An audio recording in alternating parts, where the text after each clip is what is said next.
Okay,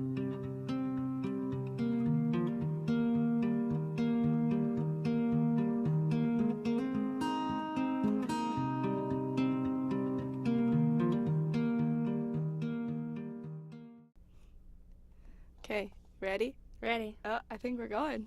All right.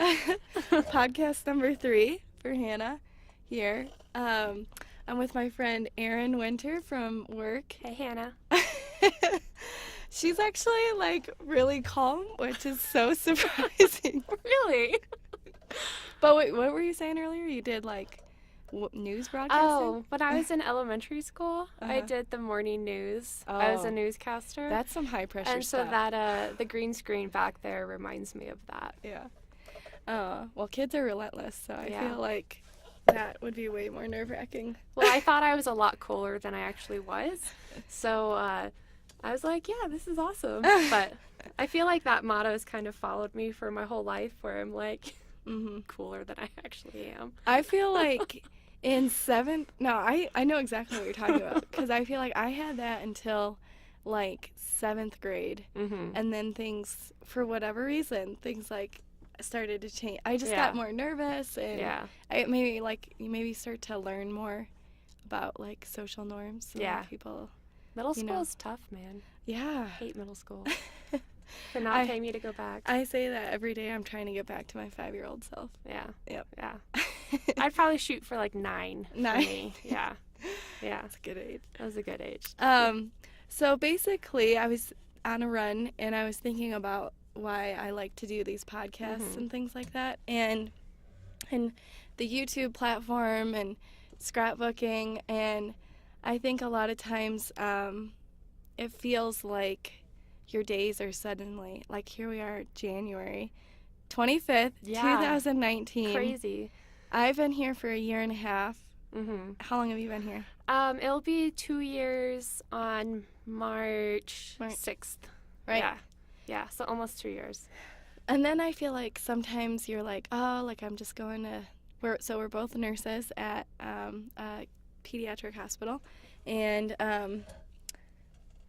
I like sometimes feel like I get in this rut where like, so like right now I'm just studying for my CPN and going to work, and then I've been like going up to the mountains a lot to snowboard, but I feel like sometimes those like days get lost a little bit, and then when you have something to like go back and like watch that YouTube video that you made, or those pictures from your scrapbook or something, it like reminds you of like all the different experiences that you have in like 1 week. Right. And all of that tangent being said, I wanted to have Erin on here because I feel like she's a great person who is constantly trying to challenge her purpose and her meaning and the different forms that can have in one life. So, you want to give a little backstory about what you're working on right now? About what I'm working on. Working on a lot of different things.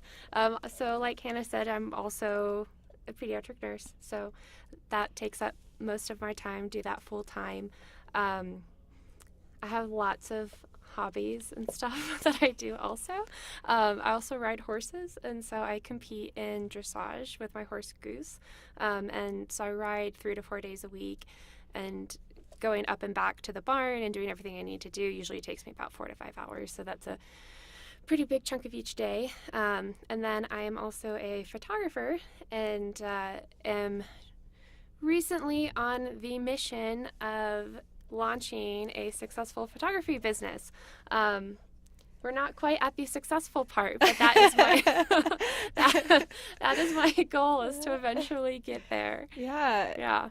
Well, and what I think is so cool about that, and maybe even like our generation even, because I don't know how your parents are, and like there's different, obviously, pros and cons to both, but my mom has been with the same company for 30 years now as a nurse, and like there's so much respect there for that and loyalty and everything.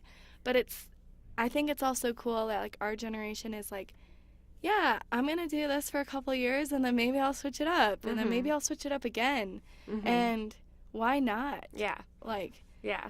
So how did you feel like, because you're at probably about 2 years now in nursing? In nursing, yeah. So I Yeah. graduated in December of 2017 and then had my first job when I came out here March of 2018. So yeah, I graduated, wow. I don't even know what year it is. Graduated in 2016, Right. started my job in March of 2017, so almost 2 years. Okay, yeah. Wow, that's like literally a month away. Mm-hmm. Yeah, that's crazy. Yeah. So, and then what made you want to go after photography more like on a professional level versus just as a hobby? So I've pretty much been doing photography for like 10 or 11 years now. It was something I always kind of played with as a teenager, but I never really considered it as a career option. I think just because when comparing myself to other people, it was like I was never really going to be good enough. And then I just never really thought of like the arts as an area that I could go into at the time. I was pretty dead set on having a more traditional career choice that maybe had a little more reliability to it, and which kind of led me along into the nursing path. But I always kind of kept up with photography, doing it for fun, doing it for myself. I actually got more so into it from taking pictures of horses, so going to horse shows, taking pictures for people, things like that. So more so like action photography when I started.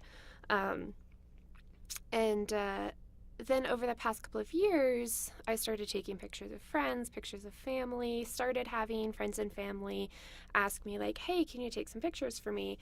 And anybody who rides horses knows that they are not cheap is one way to put it. I was actually reading a book last night, is a fiction book, and in it there was a line that said something about, they were talking about racehorses, but they were like, anything that you have to pay for it to feed and perform does not make a good investment. Oh yeah. And I'm like, yeah, that's very true. So then I was thinking, okay, well, how can I help to afford to do the things that I want in writing and in life, on top of what I'm already doing for my career? Mm-hmm. And so that kind of led me down the path of, well, I could take this hobby that I love to do, that I have a lot of passion for, that I've been developing my talent for, and find a way to monetize it. And so that kind of led me to really create it into a business. And I'd say the business has been here for about a year or so. But really it was within the past 3 to 4 months that I decided to kind of buckle down and really focus on it. And my eventual goal is that it will also help lead to some more stay-at-home type opportunities. Not that I ever want to completely give up nursing. I definitely want to keep it in my life, but be able to maybe cut down some hours with nursing and be able to supplement with the photography business. Yeah, that makes sense. I think it's funny that you were talking about that because so I'm thinking about possibly trying out travel nursing in July. And I was talking to one of our other coworkers about it, and she was like, it might be a good idea, though, just to say on as needed for children's because it's going to be really hard to get back in once you leave. And I was thinking about it, and I was like, yeah, that's a really great point. It's good to have, like, that safety net and everything. But I think if nursing has taught me one thing, and I don't know if you feel this way about your photography business, but at some point you, like, even in a typical day at nursing, like, you literally just have to jump and hold your breath and hope that the wave rides out because sometimes it's insane there. Yeah. And I think that's taught me a lot, though, about, like, just trusting that following, the cliche of whatever your heart wants to do, it's going to work out some way. It may not be how we planned it, but it's still important, I think, to take that leap. And I think that actually, like, nursing has taught me that, which is funny because I, like, also want to do there's a lot of different things I want to do, not necessarily with nursing, but with things that I've learned from nursing. So that's cool, though. Yeah, that's it's an interesting point. No, and I definitely would agree with that as well. I feel like you kind of have to learn how to go with the flow a little bit. Yeah. And just trust that things are going to pick themselves up. Yeah. Because they do. They do. They feel like they're not going to. Yeah. Some days. Yeah. It's really hard. You can do anything for 12 hours. Right. So I was also wondering, like, with the horseback riding and nursing, so we both work full-time as well. So it's like, it's only 3 days a week, but it's 13-hour shifts. So how do you manage, like, your passions? Like, how do you do, like, the time priority for, because I feel like you have, like, top 3, right? Like, yeah. Photography, horseback riding, nursing. Yeah. Right. So photography, horseback riding, nursing, and then also, being engaged. Oh, yeah. And planning a wedding. Planning a wedding is up there as well. Yeah. And, trying to still give my relationship the priority that it needs in order to, have a healthy relationship. And so that's something that I'm still struggling with, and definitely I would say is a work in progress, as I feel like it is for most people. I don't feel like you'd be pretty hard pressed to find somebody who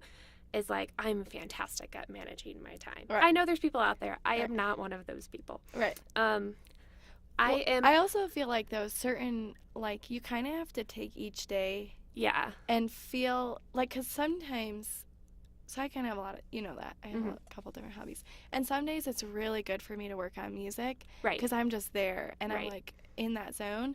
But then other days, like, it's really good for me to, like, study or work out really good. Right. Like, it's just, you kind of have to wax and wane what you're. And especially with nursing taking up so much time during the day, I kind of give days various priorities, and I try to plan things out ahead of time if I can.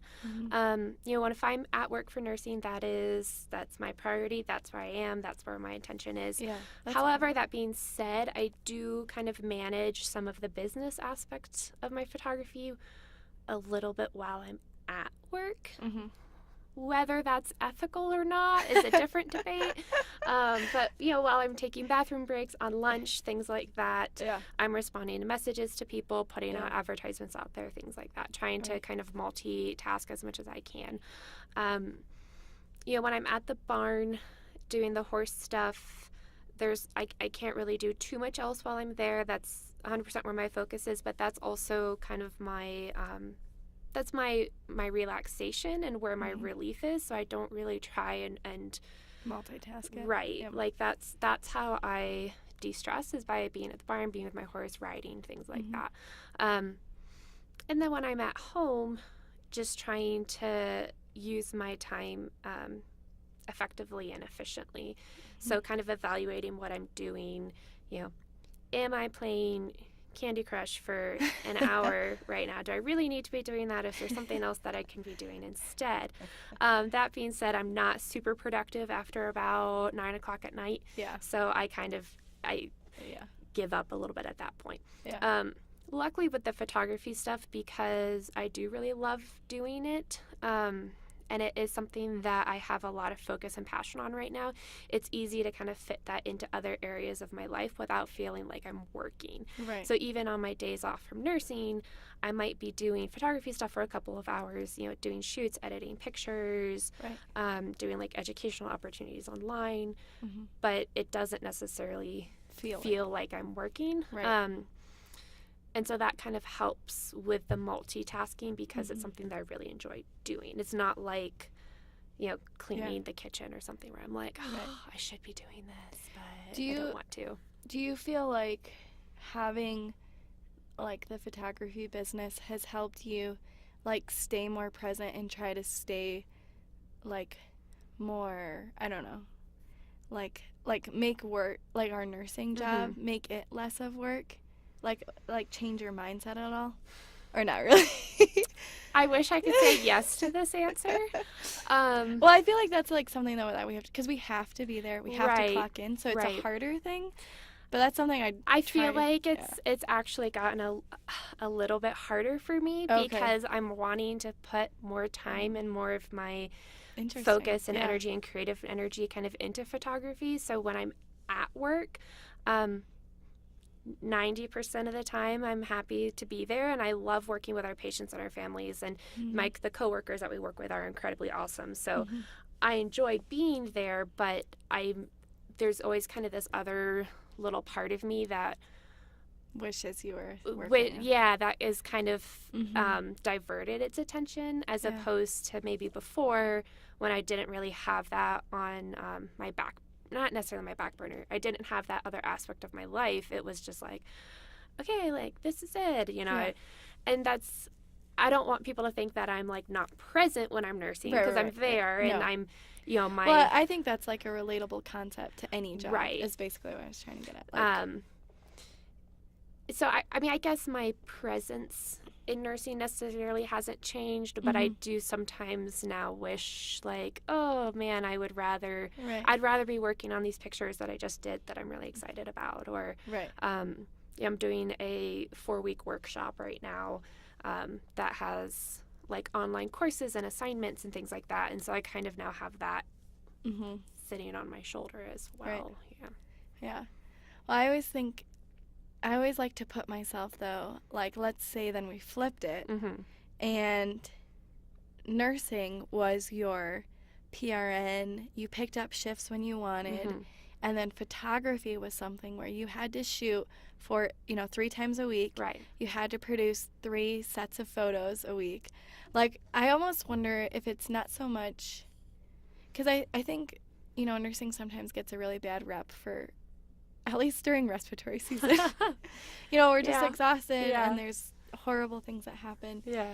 And I always try to think, what, because we worked really hard to get here. So, what would I want to be doing otherwise? Right. And then what is it about that other thing, though, that if it was reversed, where it was something that, because sometimes I think the parts about nursing, like the clocking in, the, like, having to chart, like, those are the parts I just try to always remind myself of, like, the things that I actually like about it, because at the end of the day, we all have a choice. And I think that's, really, to be there. And I think that's kind of like a universal concept that you were touching on a little bit too, where it's less about what you're doing, but more so like the mandated responsibilities associated with what you're doing. That is what you kind of get tiresome of.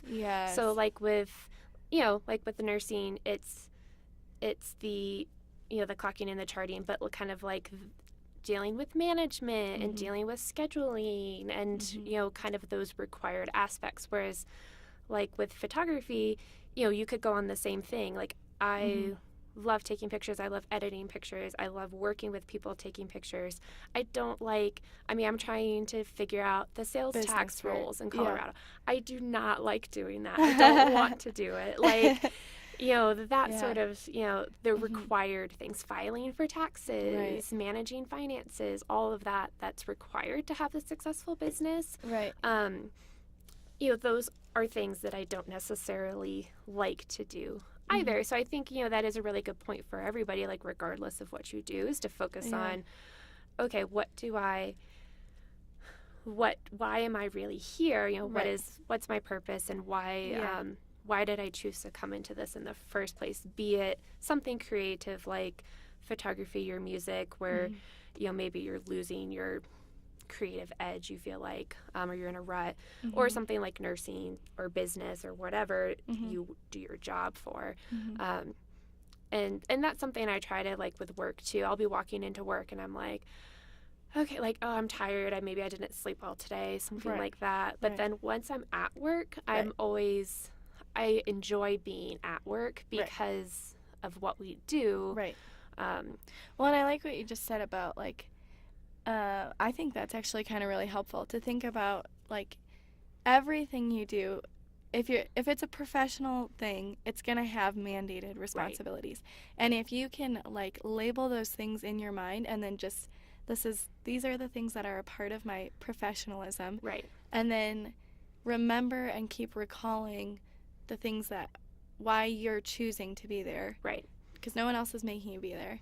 And then, just, like, keeping that balance. And being able to kind of separate those things. I mean, if we all had unlimited funds, I would be like, sure, I'd work Yeah. PRN and not necessarily have to deal with the management stuff. You know, I Right. would do photography solely for fun. Right.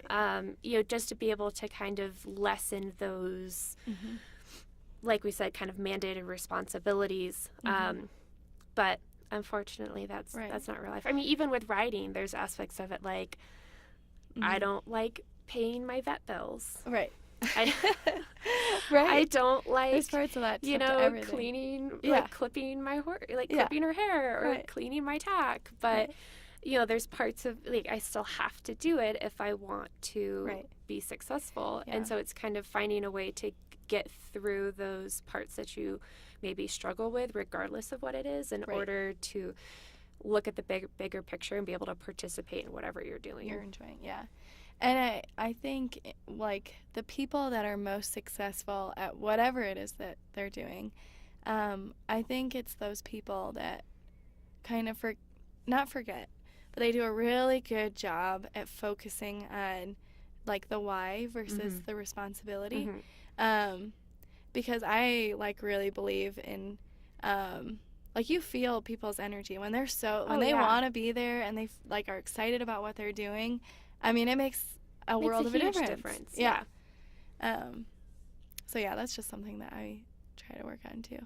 But so how is the whole other management and like business side of photography and starting a business? Oh gosh, it's really hard. I'm like have maybe done 2% of the things that I need to do.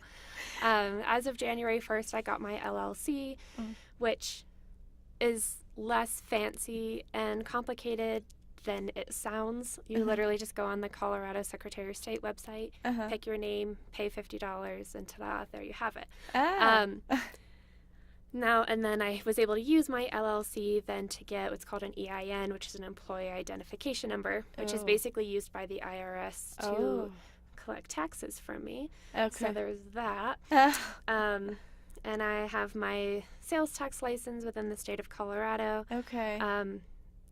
So all of that kind of stuff is set up. I just need to have a better understanding of how I want to manage my finances with the photography business and kind of what I need to do for some of the tax things. I've never been very financially minded. The AP economics in high school was like the only AP class I did not take when all of my friends did because I had zero interest in it. I've never paid attention to like what the stock market is doing. Right. You know, Right. I have a very brief understanding of what a 401k is. I've just never been interested in that sort of thing. Right. And I guess I could say that I'm lucky that I've never really had to be super interested in it. And now, and now my fiance, he's really good at all of that stuff. Growing up, my parents had always been really good at it, so I just kind of always brushed it off like, oh, somebody else will take care of it for me, which is super self-centered and egotistical, but that's the reality of it. It's figuring out who's good at what. Right, and that's I'm not good at that sort of stuff. Right. So that's definitely been probably the biggest challenge for me. Okay. Colorado also has a fairly confusing sales tax policy in terms of it does sales tax based on the location of the client, and so depending on where someone lives within a city, like what city within the city, which county, their sales taxes will change. So it's not just a universal sales tax that's applied to everybody. They are in the process of revamping those rules, so I'll have to kind of follow it. I think they're supposed to be making it easier, but I'm not sure. The other thing is they've left it very up in the air in terms of what aspects of photography are taxable or not. So services aren't taxable, but goods are. Okay, so like the product you produce. Right, so there's kind of a debate in terms of pictures being taxable or not. And then the way I conduct my business is I'll charge a flat fee that covers the session itself, the photography session, as well as the edited digitals that go along with it, as opposed to other people may charge for the session and then say you can buy the photos that you want. So why did you decide to do it that way?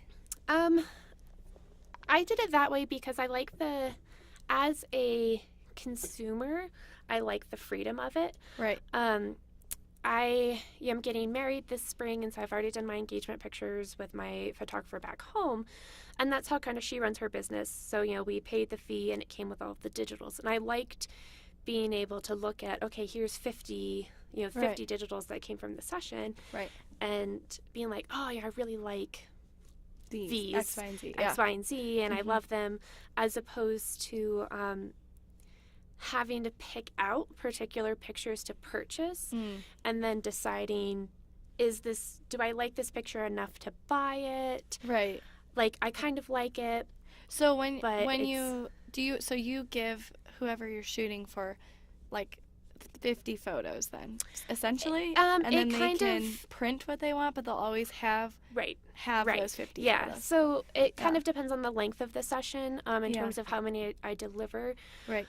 I usually end up delivering all of the best pictures. Okay. So, like right now, I say for a 20-minute session, you usually get 4 to 6 pictures. Mm-hmm. Well, that I kind of look at it as you'll get a minimum of 4 to 6 pictures. Right. If you have 12 really awesome pictures, I'll give you all 12 of the pictures. Right. Which is not necessarily a smart business move for me, but I want my customers to be happy with what they receive and not withhold pictures from them that I feel like are worthy of being delivered. Right.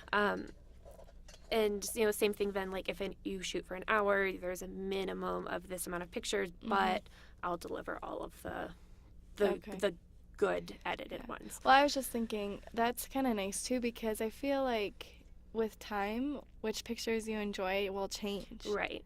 So, and having looking at budgets and stuff from a customer standpoint, the fee that you're paying up front might be bigger than if you're just paying a session fee, but then you don't then have to worry about, okay, I've got $150 to spend now I have to pick which pictures fit within that $150. Right. As opposed to just like I can enjoy all of them. Right. And a big reason why I do photography too is I love seeing people's reactions when they get the pictures. Oh, yeah.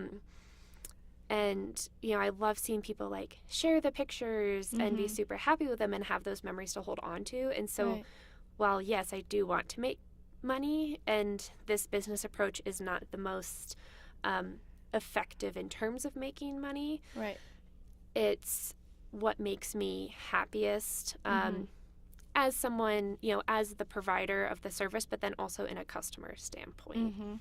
Because the idea with the other perspective is you have someone that comes in and says, okay, I did my sitting fee. I have $150 to spend on pictures, but then they walk out actually spending $500 because when they see the pictures in front of them, they really like them. They really like them, so then they end up buying more than they had intended, and they end up buying prints from you as opposed to going through, like, as a photographer, no, I don't want anyone to get their prints done at like Target or CVS or whatever, because not good quality. The pictures will degrade over time. Right. Like you pay what you get for when it comes to photography prints. Okay. That being said, if you want to go print it at Target, like that's your own prerogative. Right. Whereas this other sales method, you'll buy the prints from the photographer themselves. So they are really high quality prints, but you may be paying $45 for a 5x7.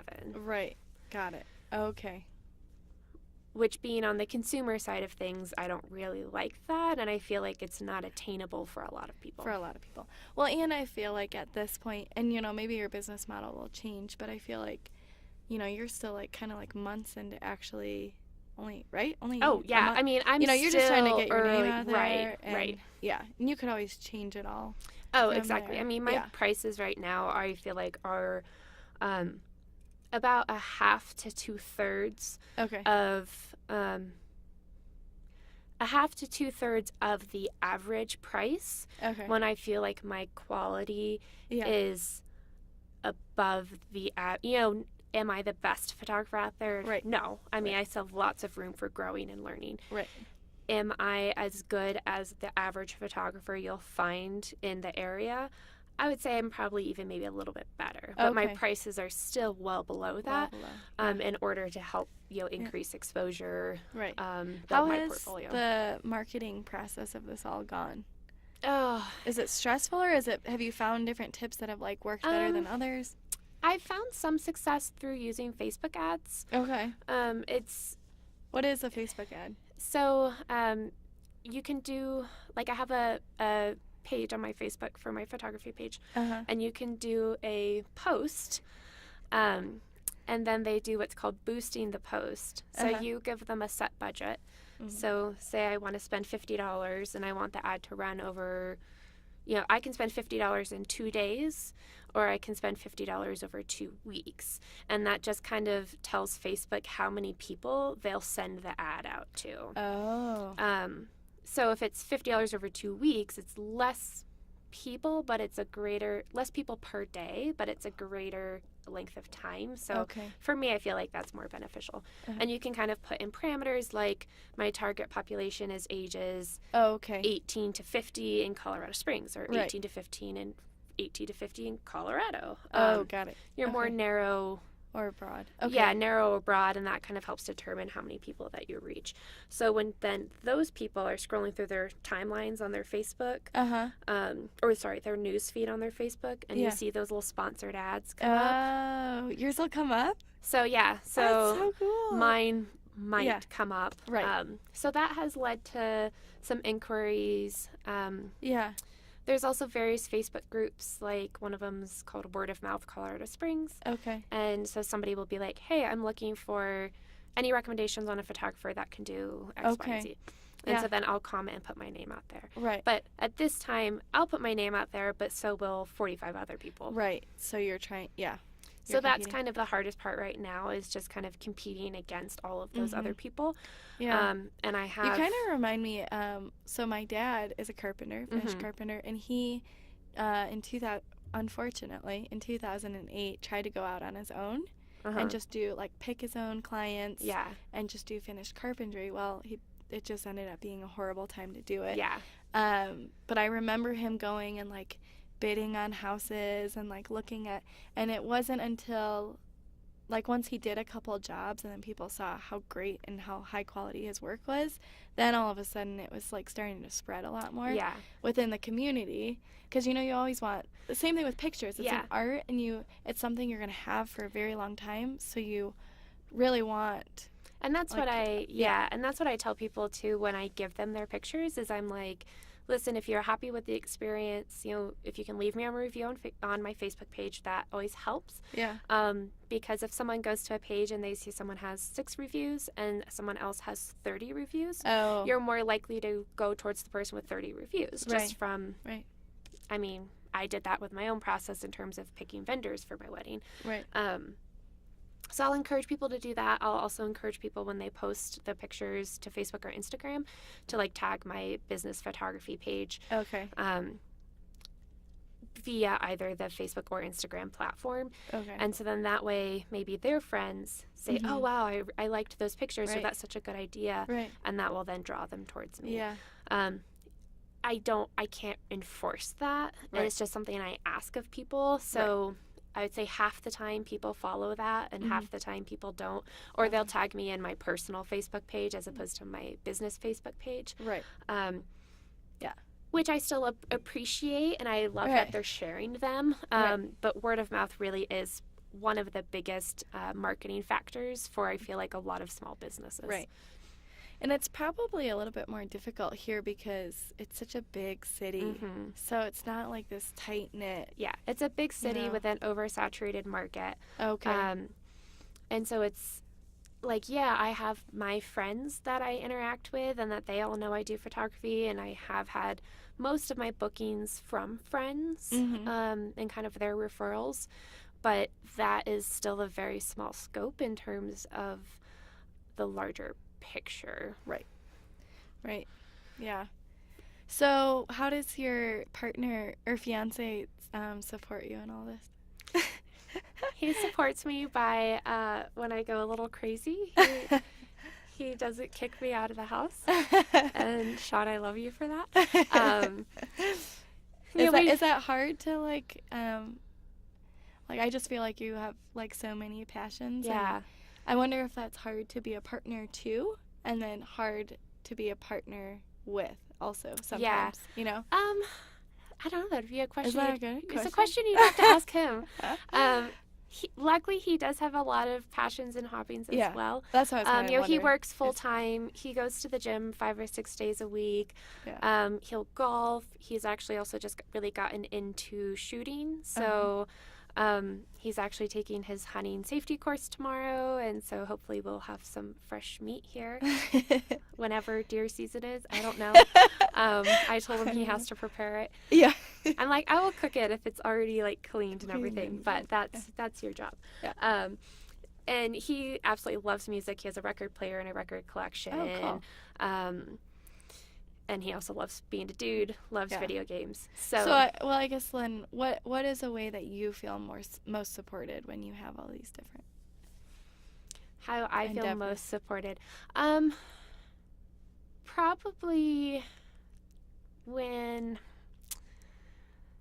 I mean, things like helping around the house are always great. So like when I'm really busy, things like, he'll make dinner and he'll kind of clean up around the house and things like that I really appreciate and really go a long way. He's also great in supporting me in that, like when I have horse shows, he'll come to, if he's in town and if it's close enough by that it's not like multiple hours away, right. He'll come to my horse shows and watch all of my classes. I'll show him my pictures when I'm done with my albums, and he'll provide some constructive criticism, and other times, just like, those look great, I really like them. Yeah. So really just knowing that he's there, I would say, is the most important thing.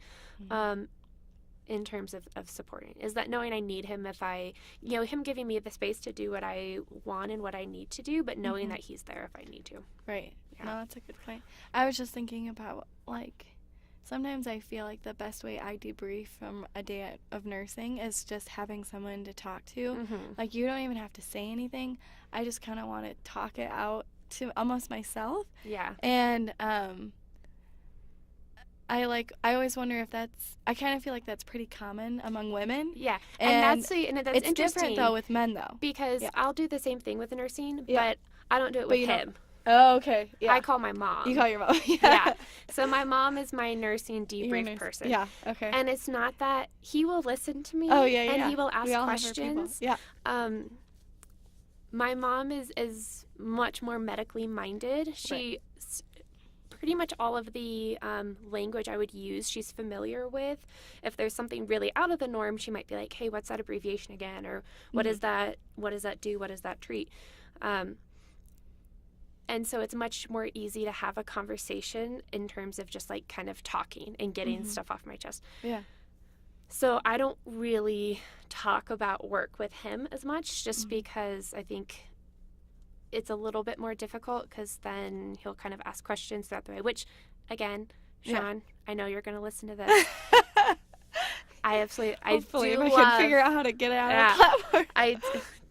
I love talking about it with you. No, it's just easier. The flow is easier with my mom. And I was just more like getting at, I think it's interesting when you can know if you're a passionate person and you have a lot of different avenues that you're interested in, if you can know for yourself what ways best support, how to feel supported and how to articulate that, I think it makes the whole time management process of going after each of those different goals a lot easier. And I think when you're, looking to find a partner and somebody that you want to spend, a lot of time with, be it a long-term relationship or the rest of your life, I think that's something really important to evaluate too when you're looking at that person is like, what is your own time management skills? What are your own hobbies? And how does that kind of correlate with them? And is it something that's going to be compatible or not? Like, he and I are both very independent people. And we had a long-distance relationship for about 2.5 years where we saw each other every 3 to 4 months. And so we kind of learned how to lean on each other when we need to, and how we can do that, but how we can do our own thing That's also. huge. Yeah. I can't wait till we're like 20 years from now and we listen back to this and we're like, we knew nothing. We knew nothing. Know nothing about relationships. Yeah. Well, yeah, so I guess that was my biggest, I was wondering how, like, what motivated you to go after this new venture, kind of, after all of the obstacles it takes to get into nursing, and then how you manage it. Yeah.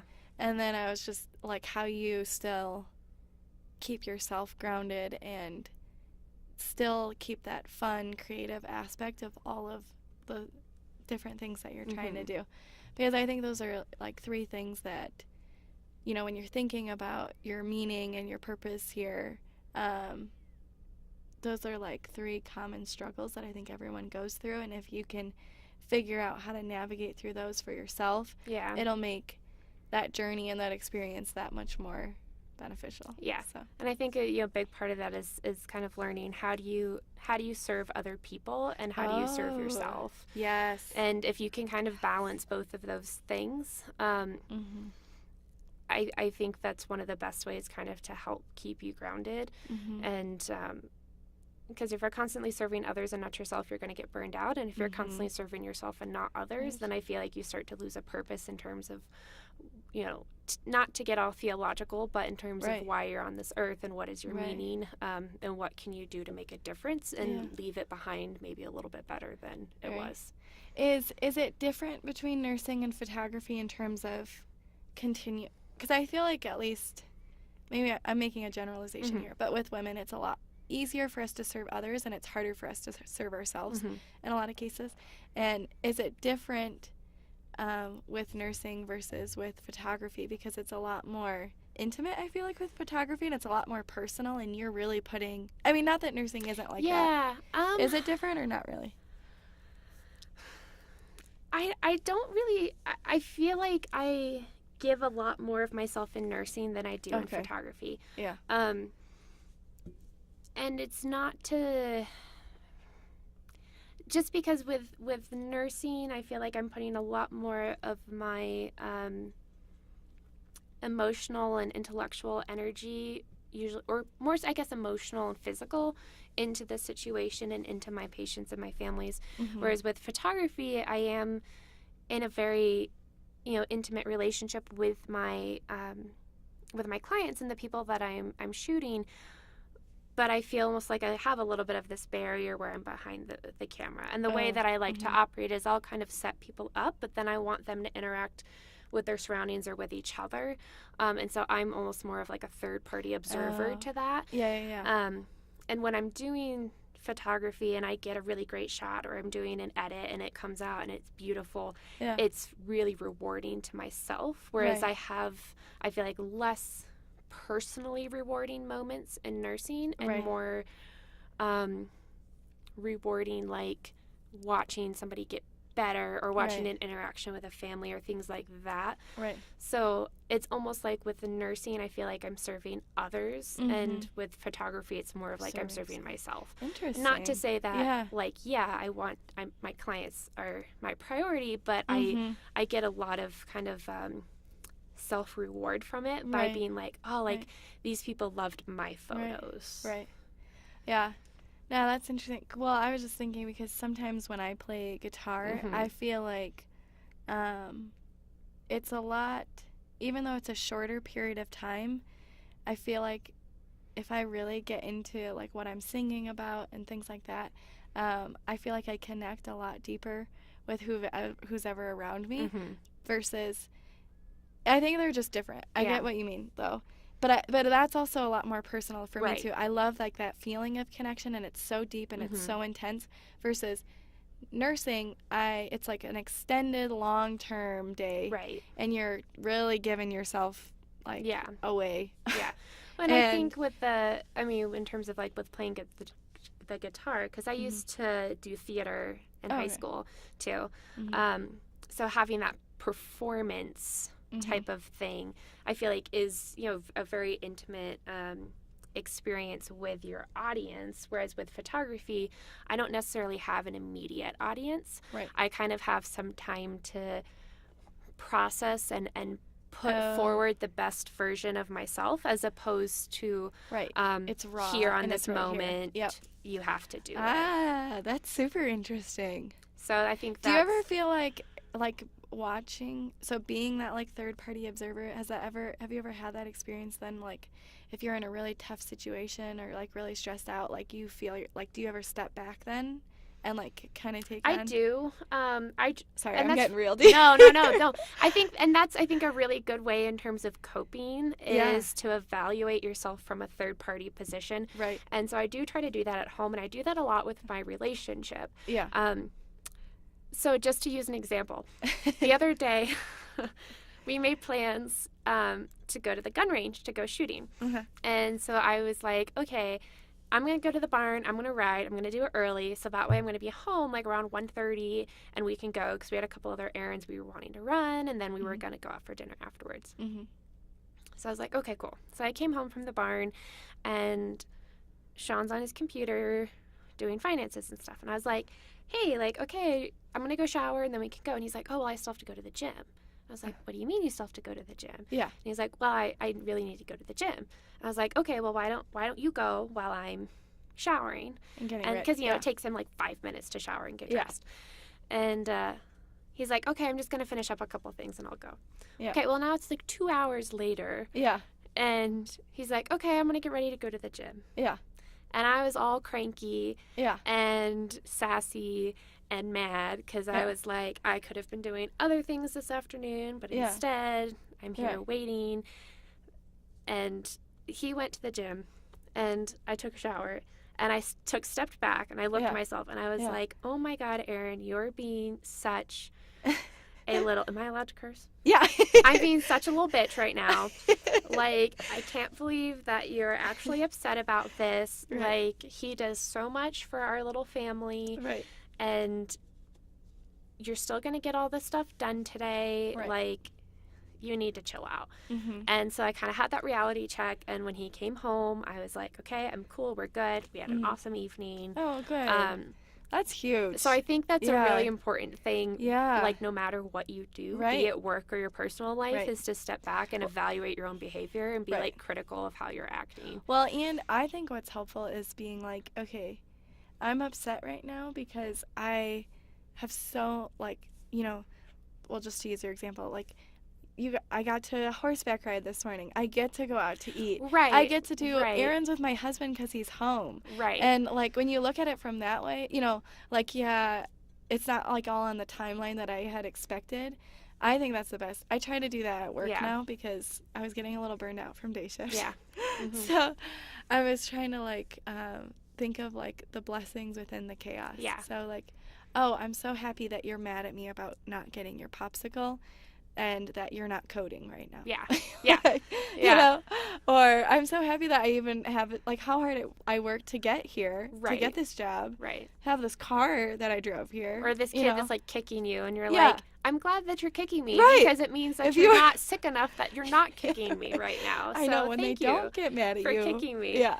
Yeah, when they don't get mad at you, that's when you know that there's a real problem going on. That's a I try big to tell parents that sometimes too. Yeah. I'm like, I know your kid's acting like a brat and you're mad at them, but it's okay. Believe me, it's okay right now. Right.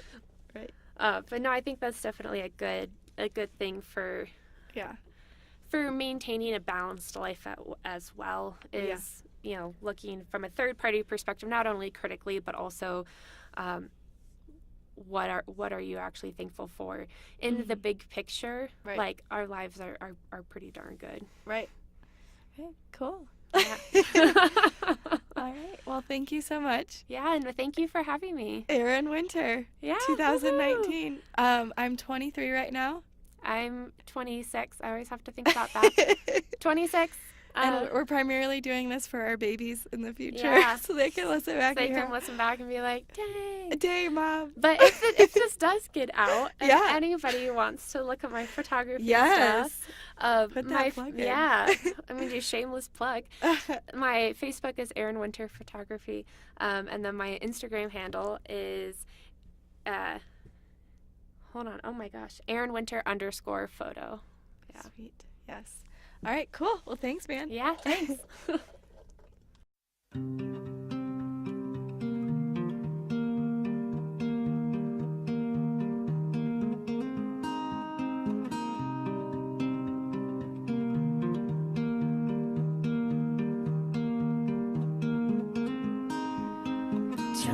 up and down the floor.